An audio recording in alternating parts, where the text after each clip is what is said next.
What is up, YouTube? It's your boy Diamond Boss. Welcome to another video. Apologies for not being around for so long. I did travel in the past week, so the videos were not plenty as I hoped for, but definitely in the coming month we're going to have a lot of content on your way, and we have a lot of deck profiles. We have some new cards coming soon as the one pack is going to end, and I believe that's Blessings of Nature, so definitely going to be excited for the new pack. And yeah, we'll just talk about obviously the hot topic of today right now, which is pretty much the new ban list that just came post the World Championship qualifiers. So the World Championship qualifiers obviously was a very highly competitive tournament. So obviously the best decks were obviously going to be used, but sometimes you'll notice that with these type of events where it requires 72 hours, normally it's not about how skillful you are, it's about how quick you can get wins. So even though you have the best deck and you're quite skillful, doesn't always mean that you actually got wins. So you would see from the results, people spend a lot of hours, they sacrifice their body. And yeah, I mean, it was kind of a little bit overkill, but hey, that's kind of competitiveness for you. But yeah, that whether it was worth it or not, I don't know. But those guys who did it, kudos to them. But yeah, for this video, basically, we're just going to cover the ban list and basically discuss why, you know, certain things don't make sense, but also at the same time also understand where they're coming from, because I notice now that Konami is like trying to obviously balance the game, but at the same time they're not trying to directly affect the problem decks, because they know if they affect the problem decks, then obviously people have invested in those decks, so they don't want to get rid of those cards away. So let's not waste any more time. If you like this type of video, leave a like and subscribe, and we have more quality content on the way. So let's get on to Master Duel Meta. Right, so currently we are here on Master Duel Meta. Again, shout out to DK and his team for an amazing site to have everything that we can use for this video today. So currently now you can see that the current meta right now, if I can just zoom in quickly, this is currently the meta right now, and currently we're in a tier 0 format. So is it a surprise? Well, no, because Telement unfortunately is the best deck in the game. It's extremely consistent. The previous ban list didn't really do much, because the previous ban list banned Instant Fusion and Foolish Burial Goods, but at the same time it also power crept other decks who were actually using it properly. They're not abusing it like Telement. So I guess, you know, they're trying to go with the approach of, okay, reduce consistency or try and kill a deck completely, because it's unlike the OCG, where OCG likes to limit cards, but then there's still like a bit of madness. But TCG, on the other hand, they don't like cards that are way too consistent for a deck, so they rather hurt them completely. They either ban it or limit it. But TCG obviously is not the same as the OCG, and obviously OCG and Master Duel are kind of similar in a way, but as of right now, these are kind of the best decks that are countering Telement at the moment. So they're tier 3, Flaundery is very good. Doesn't require special summons at all. If you pretty much don't have any disruptions from your opponent, you pretty much have full combo. Sprite is pretty consistent. You know, actually did pretty well in the YCS qualifiers now. Pretty good. Emancipator as well. Pure Emancipator or Venusaur engine. You know, there's various engines on that, but Emancipator is still a pretty good deck. It can still pretty much, despite Block Dragon being at 1, still pretty good. And then obviously Exo Sister, probably the ultimate counter to Telement, because, you know, they love graveyard. So if you move a card in the graveyard, they're going to be exceeding and banishing a card. So that's currently the tier right now. This was obviously before the ban list was announced. So let's go on quickly to what the ban list is at the moment. So it's not a live reaction. I've already seen it. I'm just going to give my overall thoughts on why I think some of the cards were limited, banned, unlimited, whatever. So let's see. So this is the summary.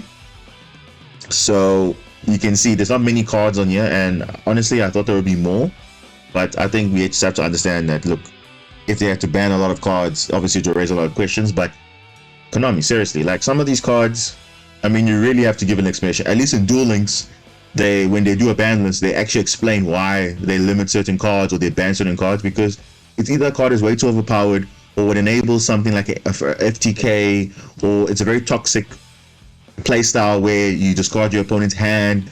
They don't play, because obviously they're trying to make sure that everyone has an interaction.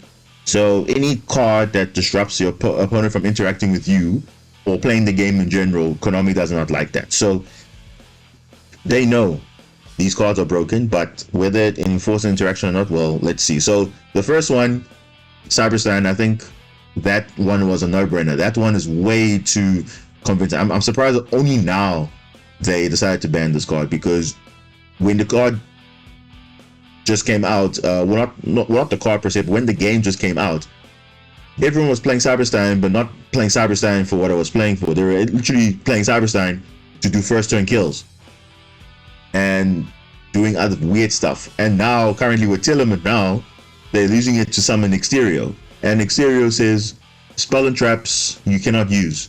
And the worst thing is you're doing it in Telement when you're summoning Sprite Elf, because Merly's a level 2.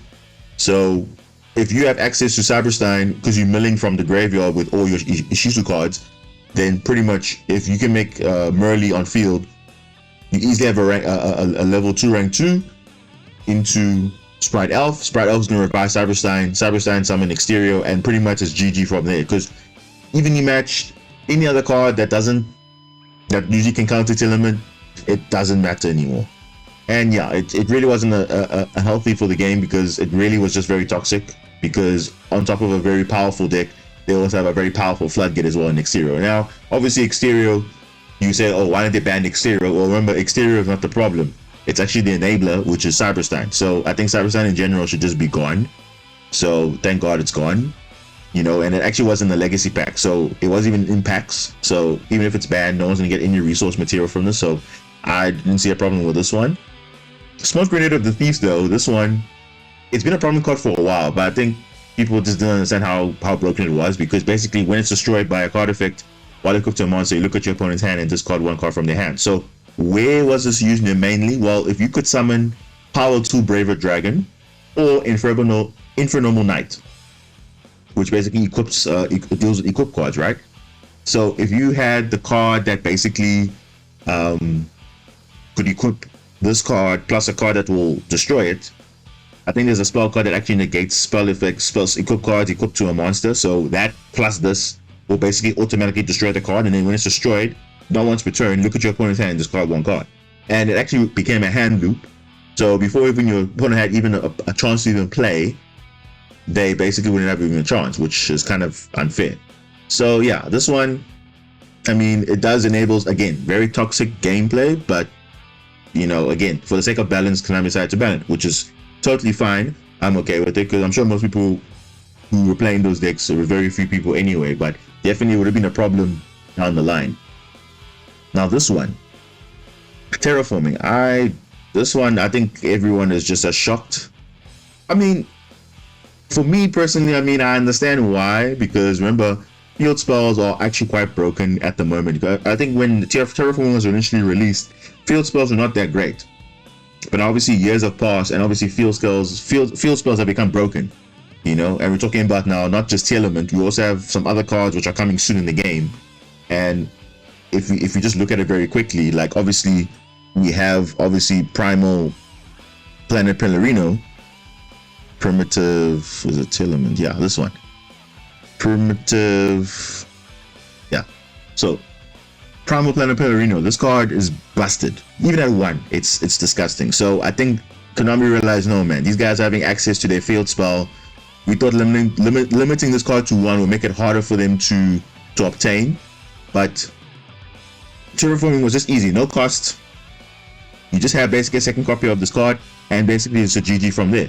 We also have another one that's coming in the form of Kashtira. Kashtira obviously it's coming very soon, because the Rise Hard was leaked in the game file. So definitely this card and the rest of the cards of Kashtira is coming soon. But look what, oh, they have a very broken field style, Pressure Planet Raid Slot. So obviously now this card is also broken as well, because it also benefits Kashtira. So they just don't want to make sure that these field spells are going to be completely broken and consistent for them, because as long as you have Terraforming, it's pretty much a GG from there. So any field spell that basically in the game that was very powerful. I think Konami just said, no, you know what? We're not gonna, give people a more consistent way to get their field spell. If you really want to get now the field spells now, the only way that will be easy is to run that Rainbow Bridge engine, which is going to be a Crystal Beast monster and the field spell that you want. Because it wasn't just only those two Tilament field spell and the Castro one, which is coming soon. There was also those floodgates as well, like the Secret Video of the Spellcasters, Necro Valley, and Crystal Beast. Stuff like that, or whatever. So any field spell that is just broken, this was basically allowing it to happen. So unfortunately, Tilament was using it to get to their field spell because of course it was at 1, but then again, you must remember that most of these hits are because of Tilament, but not only because of Tilament, because I know also from the Rees, their field spell was also at 1, which is also pretty powerful. So again, it's a very weird ban, but looking at it now, you also understand, okay, look, this is why terraforming, and because even if you look at the site now and look at terraforming, how many decks are using it? Among the spells, it's the second most used spell. And look, so many decks are using it. Flonderies, Branded Despio for their field spell, playing at 1. Telements use 1. 96% of them played it, which is brilliant. Endymion searched for it. Numeron, Subterra, Umi Control. Not that they need it, but I mean, sometimes it's helpful because sometimes, Baiting and Ash, is useful. Runic doesn't need it because they have an inherent searcher. And a lot of these other cards, look at these decks. So many decks. Phantasm Spiral is another one. It's going to hurt them a little bit because I know I also play it. So I specifically crafted Terraforming a while back because I wanted to play Phantasm Spiral to get Umi of the specific city, immediately. But now obviously it's going to be a bit more difficult. So I have to play other ways to get to the field spell. So yeah, all these decks, unfortunately now, if they have a field spell, now it will be one less thing to worry about. Unless you get Foolish Burial Goods, you send Rainbow Bridge to the graveyard, and then you're gonna activate the Rainbow Bridge in the graveyard to actually gonna search a Crystal Beast and a field spell. So unfortunately now you have bricks in your deck now, unfortunately, because Terraforming was a way to out that. But yeah, from 1 card now you have to run 2 cards in your deck, and yeah, people's deck spaces are quite tight. So Terraforming, it is what it is. I mean, but again, you're hurting other decks who actually are not abusing it because they actually need it to compete against Telement or any other deck that is pretty much the best. So that's pretty much my thoughts on Terraforming. But yeah, it's really unfortunate that some decks have to suffer because other decks that are good are abusing it. So same with Foolish Burial Goods. Telement was using it to send their spell and trap because all their spell and traps have graveyard effects. So again, other decks suffer because of that, which is unfortunate, but that's just how it is. Then it comes to the limited. I mean, was this a surprise? Anybody? I mean, these cards are just broken. Like, I mean, not forget about the Millers, right? And notice Kelbeck is not here, which is also odd. But basically, the Shufflers. I think if everyone can agree, if you play a game, especially against a CU Telement, like, they basically have control on the field as well as the graveyard, and that's kind of unfair because sometimes you need cards to activate the effects in the graveyard, but now they're just going to shuffle it away. So basically it just nullifies, and then now you have no chance of fighting in the game, and then you end up now quitting, or you're like, okay, cool, Monster Duel's boring, whatever. I totally understand it because I also played it as well, but obviously it does give a very good advantage, especially when you have control over a graveyard. You have cards to shuffle, and also it also triggers that field spell as well for Telement as well. When you shuffle cards back into the deck, just pop a card in the field, which is just a broken effect. Like that's just ridiculous. So I'm happy that the shufflers are limited to 1. So basically, once they use it once, then okay, there's no more shufflers. So it won't be so broken because there used to be 2 Keldo, 3 Medora, and that basically was just way too many shufflers because almost every turn there was a shuffle in their graveyards. And yeah, will it hurt? Obviously, them using it. I mean, yes, there were other decks that were using it. I know I was using it for other decks, but I think you can still use them, but you're obviously not going to solely rely on them manipulating the graveyard anymore, which is understandable.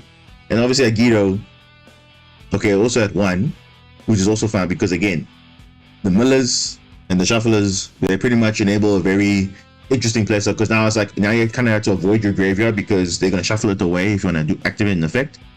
But then Kelbeck is still at 2 though. That's interesting. So I don't know how that's going to change because basically now you have 3 Shufflers and two shufflers and 3 millers. So yeah, it's kind of interesting. So I don't know, people are going to be playing this now, especially in tournament. Is it really worth it playing this? Because obviously now you don't have the luxury now. Okay, you can probably still play it, but you're not going to have that luxury of having double or triple Medora and double Keldo, you know? So yeah, I think it was a good hit. I think it was quite fair, you know, to limit the cards. I mean, they were already broken even before they came out, like in Master Duel. Everyone knew these cards were good. So I think everyone now was on the same path. So Master Duel, OCG, and TCG, with the exception of Calbec, is limiting all these cards to 1, which is I'm perfectly fine with. We just have to adapt and go from there, because obviously all these bandits just say we move on and we adapt. Then semi-limits, Ben 10, okay, cool. It was previously limited before, because obviously now that time Drytron was still broken when the beginning of Master Duel, but now not anymore. So I guess they're fine with unlimiting it. And then Metaverse all of a sudden now is semi-limited. Now I think they're doing this because obviously now since terraforming is banned, so they're making you forced to play another UR. But the problem is Metaverse is a trap card, so it's like you have to play it going second. It's not good going first, because going first you can play terraform, and now it's only a going second card, or in your turn 2 basically, because now it's very slow. And obviously you can also be Ash as well. But yeah, I don't know, making it 2 people are not even playing this, because they rather play terraforming because they can get a turn 1. Now they have to wait a turn for them to activate this, which is insane. So yeah, I don't know about that one. The Dear Servant, I know this card is pretty broken in, you know, Dogmatica, but also I think for Winda as well, because obviously you can send one monster from your extra deck to the graveyard, then add 1 Dogmatica monster or an Albaz from your deck to the grave. So any monster from your extra deck. So normally the shadow cards, they send themselves to the graveyard and have effects. So it enables Winda, which is a floodgate of course, and that also for some reason is not banned. But yeah, I think that in itself is another reason why, you know, it might have been limited before. But you can see currently in the OCG and the TCG, nothing's really happening. So them semi-limiting this card is good, but also it does give confirmation that maybe we get the new cards that are coming for Dogmatica. So yeah, I know DK made a leak about Dogmatica getting a new boss monster, Albazoa, which is like busted, because basically anything extra deck basically says no, you cannot play. So that's pretty cool. So yeah, that would be nice to try out. Then Gursu, the Orcust Mech Knight. I mean, everyone knows from the Orcust days when they were at full power. Pretty busted. So again, Master Duel, not really happening, nothing. I mean, Hop Horror I think is at 3. They're not doing anything, so I think this is okay. Very soon I think it will be at 3 like in the TCG, but you see, it's not doing anything, so it's fine. Then Sprite Blue, not surprised, because it is pretty much the main searcher for the deck, because it searches all your Sprite monsters. And yeah, it doesn't really hurt Sprite that much, because obviously that's the only card that they limited or semi-limited, but Jet and everything else is still full power. And remember, they already have Sprite Starter, which is nerfed already at 2. So, and Alpha is still not banned, so that's fine. I think Sprite will still be fine. But yeah, very weird ban list, I must say. Like, I mean, I thought Konami would do a bit better, because obviously now heading into new format, we're basically going to get into another month of, you know, Tillerman, because when we full power still, these cards mean absolutely nothing to Tillerman. It just means now they can replace other cards for more powerful cards as well. So maybe more talents, more screen, you know, more hand traps, more whatever. So they always will have a way, and Tillerman will still be good.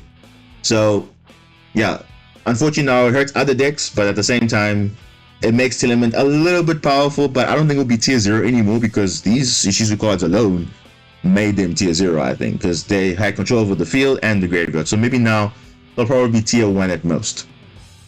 But yeah, we have to see how the meta goes. Obviously we do obviously have a new pack which is coming soon, and I believe if you look at a while back, they had the leaks from the May update, and you saw there are some cards that are in the game files that are coming soon. So already we see we have to go to Deep Beyond, Dracomancer of Tenyi, Ice Jet Grimmer Adrian, and obviously Blackwing Assault Dragon and Zelantis already there. But then we have these other cards, which, based on what DK has leaked and what's out there, we know that the Bystials are coming. And the Bystial Rebellion plus the other cards are pretty much hand traps on legs. So they're pretty much broken. And the funny part is, the Bystials are basically going to be used in Telemint as well. So don't think because, oh yes, we finally have a counter to Telemint, because basically what the Bystials do, they essentially hand traps, but they have big stats. So I think if we go look at Bystial, so if we search for Bystial when the game wants to load, there we go. Why is it taking forever? Yeah, so you can see the Bystials. So all these monsters, so Serenia, Magnemite, the Baldrake, the Jushworm, you can see they're all limited to 1 in OCG. Why? Because they busted. They basically say light or dark monsters, either graveyard, banish it. If it's a quick effect, if your opponent controls a monster.